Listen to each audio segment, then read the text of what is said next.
अस्सलाम वालेकुम। Welcome to my YouTube channel. आज लेकर आई हूँ एक बहुत ही ज़बरदस्त से कीमे की रेसिपी।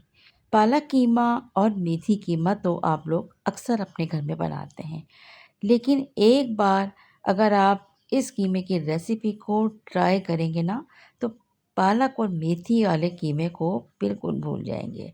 जी हाँ, आज हम बना रहे हैं कुल्फ़े के साथ कीमे की बहुत ही ज़बरदस्त सी एक डिश। मौसम गर्मा में निहायत मुफीद, इसकी तासीर ठंडी है। एक दफ़ा आप लोग इसे ज़रूर बनाइएगा। सबसे पहले हम लेंगे हाफ़ कप ऑयल और इसमें हम ऐड कर लेंगे 1 अदद प्याज।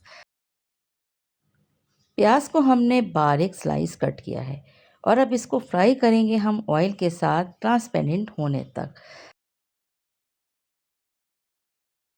बस एक बात का ध्यान रखना है कि कुल्फ़े को बहुत अच्छी तरह वॉश करना है, क्योंकि बहुत ज़्यादा मिट्टी होती है।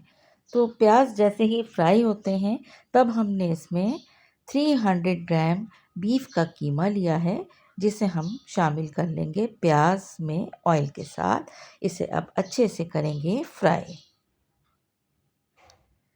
तो बस समझे कि 2 से 3 मिनट तक हमें कीमे को अच्छी तरह से फ्राई करना है, कलर चेंज होने तक। इसके साथ ही इसमें जाएगा लहसुन अदरक का पेस्ट 1 से डेढ़ टेबल स्पून भर के।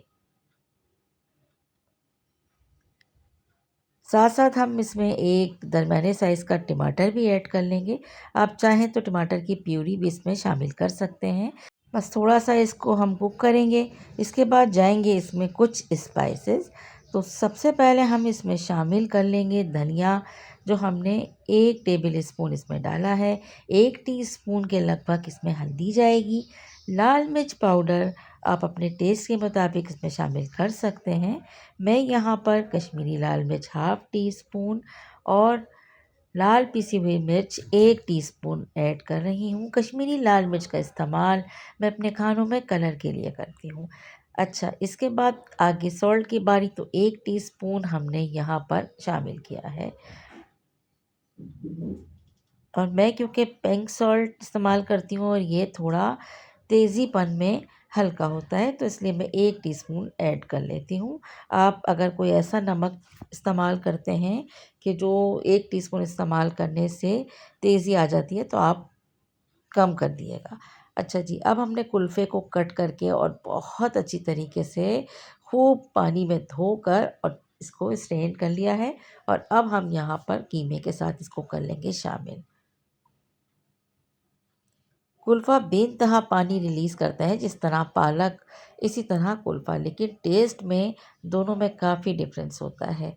अच्छा, अब हीट को कर देंगे लो और थोड़ा-सा पानी हम ऐड करेंगे, क्योंकि हम यहाँ पर बीफ का कीमा ले रहे हैं, जो थोड़ा-सा पकने में टाइम लेता है। तो बस अब हमने ढक्कन को ढक देना है और लो हीट पर इसे कुक करना है। तो ये आप देख सकते हैं कि यहाँ पर हमने तकरीबन 15 से 20 मिनट के बाद चेक किया, तो ये है इसका अंदर जो पानी रिलीज़ हुआ है। अब हमें इस पानी को करना है ड्राई, और जैसे ही ऑयल ऊपर आता है, तब हम इसे भूनेंगे, हरी मिर्च ऐड करेंगे और इसके बाद आपको इसका फाइनल लुक भी हम दिखाएंगे, कितना मज़ेदार सा लगता है। आप इसे रोटी के साथ और राइस के साथ, दोनों चीज़ों के साथ सर्व कर सकते हैं। एंड में हम इसमें हरी मिर्च और हरा धनिया शामिल करेंगे। तो जनाब, ये है इसका फाइनल लुक, कितना मज़ेदार सा लग रहा है। तो बस इसको डिश आउट करके भी आपको दिखाते हैं। लाज़मी आप इसे ट्राई कीजिएगा। यकीन करें, इसकी तासीर इतनी ठंडी है कि गर्मी में गोश्त खाने का अक्सर दिल नहीं चाहता, लेकिन इसे खाकर तो आपको यकीन करें मज़ा आ जाएगा। तो एक दफ़ा ट्राई करना शर्त है। रेसिपी आपने देखी, आपको पसंद आई, तो रेसिपी को लाइक, शेयर, कमेंट ज़रूर कीजिएगा। Thanks for watching. Take care. Allah हाफ़िज़।